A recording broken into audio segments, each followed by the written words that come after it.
teman-teman, pernah nggak sih kalian berpikir kenapa nilai-nilai Pancasila itu sangat penting bagi kita seorang pelajar untuk menghadapi globalisasi sekarang? Nah, terus bagaimana sih cara kita mengimplementasikan nilai-nilai tersebut di dalam kehidupan kita sehari-hari untuk menghadapi tantangan globalisasi? Nah, sebagai pelajar, kita adalah generasi penerus bangsa yang harus siap menghadapi perubahan globalisasi, mulai dari teknologi, budaya, dan informasi yang datang begitu cepat. Tidak terprovokasi. Menurutku, Pancasila itu seperti kompas. Di tengah banyaknya perubahan dunia, kita harus punya satu pegangan agar tidak kehilangan arah. Misalnya, Pancasila pada sila pertama, kita harus tetap menghargai perbedaan keyakinan sesama kita.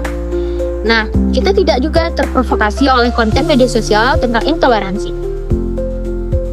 Setuju. Di sila kedua, kita diajarkan untuk memiliki rasa kemanusiaan. Sebagai pelajar, itu bisa diwujudkan dengan tidak melakukan bullying, baik secara langsung maupun lewat media sosial. Sila ketiga juga relevan banget. Banyak kasus pelajar terpecah belah hanya karena perbedaan pendapat atau fanatisme kelompok. Implementasi sila persatuan bisa dimulai dari menjaga kerukunan di lingkungan sekolah. Defensi semangat harus gasmi. Jadi Sila keempat mengingatkan kita untuk selalu bermusyawarah dan juga menghargai pendapat orang lain. Di era globalisasi, berpikir kritis dan juga menghargai pendapat orang lain merupakan hal yang penting. Dan jangan lupa tentang sila kelima, yaitu keadilan sosial bagi seluruh rakyat Indonesia. Di kampus, ini bisa diterapkan dengan berbagi kesempatan belajar, menghargai teman, dan tidak bersikap pilih kasih. Tantangan pertama adalah derasnya budaya asing yang tidak semuanya cocok dengan budaya kita. Banyak pelajar yang lebih bangga meniru budaya luar daripada menjaga bangsanya sendiri. Kalian tahu nggak tantangan di era globalisasi untuk para pelajar?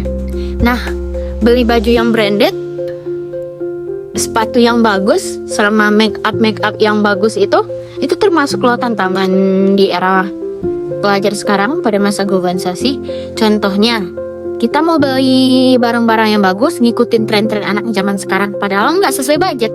No ya teman-teman, itu harus kita hindarin, apalagi di era globalisasi sekarang. Oke? Dan jangan lupa tentang soal hoaks dan berita palsu. Banyak pelajar yang menyebarkan informasi tanpa mengecek kebenarannya. Ini bisa memicu perpecahan.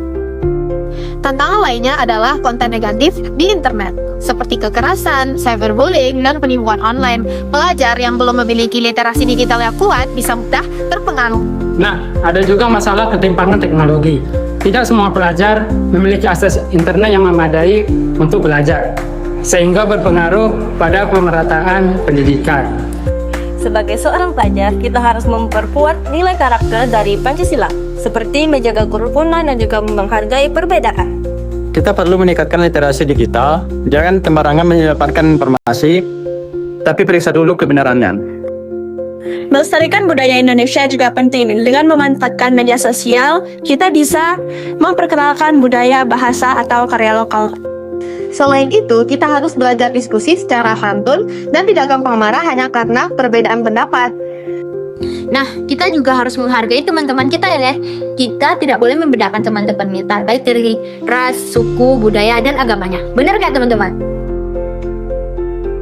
Kalau nilai-nilai Pancasila terus kita terapkan, kita tidak hanya siap untuk menghadapi globalisasi, tapi juga menjadi pelajar yang berkarakter dan berdaya saing. Jadi, dapat kita simpulkan bahwa implementasi nilai Pancasila bukan hanya penting, tetapi juga menjadi bekal utama bagi pelajar yang menghadapi tantangan globalisasi.